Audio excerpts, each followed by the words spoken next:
In today's video, I'll talk about what's the ideal number of stories that you'd want to prepare for a intense behavioral interview, and I'm talking here about primarily about the virtual on-site interview rounds. And if you want a short version of this video, I'd recommend around 20 such stories, but there are a couple of elements that you'd want to consider here while deciding on how many stories is best for you.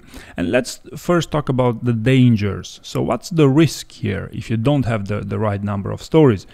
The first risk is probably the most common of them is that you will not have enough stories to talk about during your interview. You won't have a story for the question you're getting asked. The second danger is that you might have to repeat that story multiple times, and it might become annoying. Another danger here is some candidates have too many stories and can't remember them during the interview. And finally, another danger here is that you have a weak second story as a backup. For example, if you prepare 2 failure stories, the second story is too low quality. So this could also be a side effect of you preparing too many stories, for example.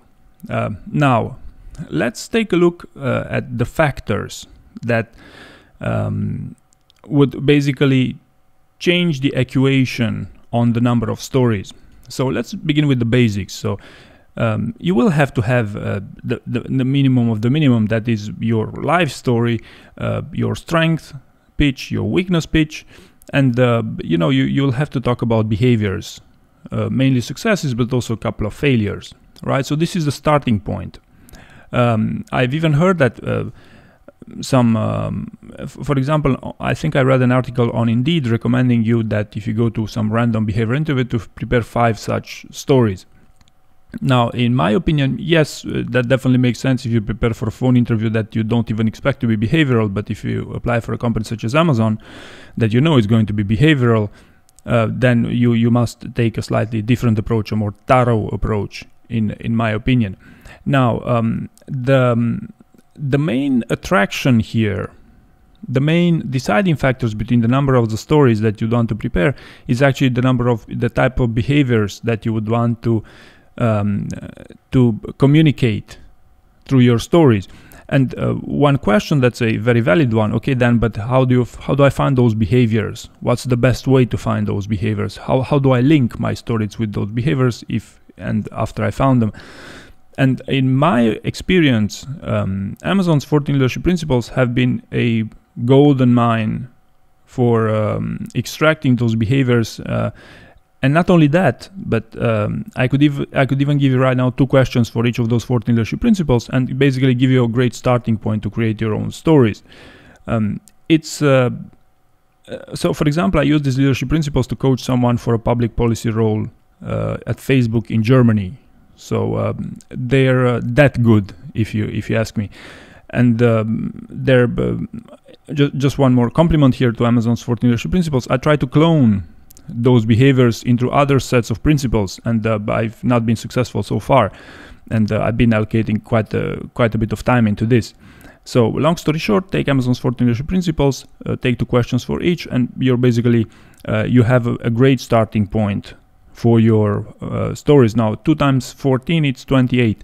However, because there's overlap going on over there, you're actually going to get closer to around 20 such stories. Now, truth be said, for example, if you're a junior SD, you probably won't need, to be able to hire and develop the best, or also in many cases, you won't need the frugality principle. But I found that these are, such niche scenarios that even if you prepare for them, it won't set you aside so much time that it becomes an issue that you prepare too many of these things. Because what happens is that as soon as you tune up your stories, you will tune up your behavioral interviewing skills, which is also to your advantage. So if you prepare 2 stories more, that's not going to be a huge waste of time on your end. Now, again, so this would be the starting point that I would recommend you to take into consideration. And now let's look at some other factors that impact the number of stories that you'll have. How many interviews do you expect? Like for more junior roles, like 4 interviews, 4 rounds of virtual on-site interviews nowadays should be enough. However, for more senior roles, they can go to 6 or 7 rounds. So If you expect 6 rounds of interviews and you expect those interviewers to ask you, I don't know, 3 questions per interview, that's 18 already. So needless to say, that you might want to prepare even more stories than 20 to future-proof you. Another factor here, how many, are you applying for, a junior or a senior role? The difference in this application for a junior or senior role is that it's assumed that for junior roles you don't have as much experience, so you might get away with fewer stories. However, I would never go below 15 such stories, especially if you expect the behavioral interview to be the main thing.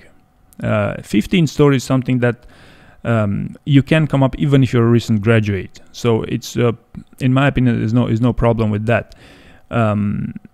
Another factor that you want to consider here, are you applying for a role that's supposed to be good at behavior interviewing in the first place, such as a sales role, for instance?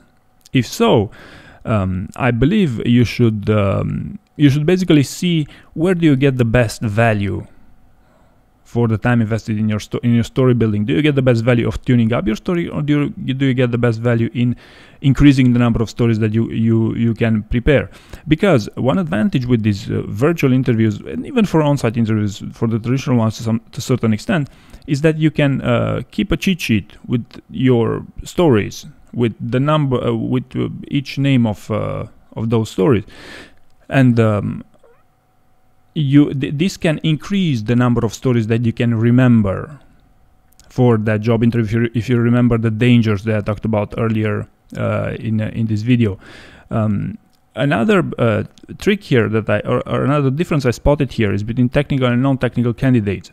Non-technical candidates, many of you prefer to use spreadsheets to keep these stories, which I would never do, for instance, but for some reason you feel more comfortable this way. And whenever I notice someone using Excel spreadsheets, I notice that the number of stories used to be slightly higher. In fact, I just talked with someone that passed an Amazon interview, and he prepared 40 stories, and that's not the main news. The main news is that then I quickly ran out of those stories, 40 of them. Now, and this brings me to maybe one of my final points here. How do you define a story? Well, there are these two extremes. So, for example, if you have a huge project that you run over 5 years, that's a story, right? Well, in that project, let's say it's a software project. In that project, if you had some small feature that took you 2 days, some technical people might consider that a story by itself.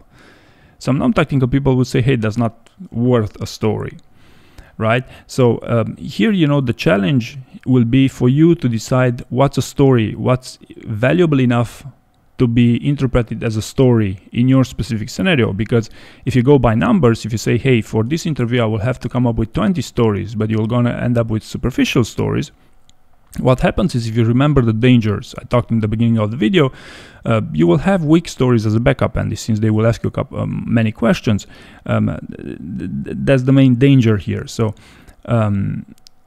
so as a conclusion here, while I did say in the beginning of the video that the 20 story is where where I found most people are, I believe you should take these factors into account into deciding, hey, what works best for you and how many stories do you develop, and of course how much time do you have to develop those stories for the upcoming interview. Because the number one issue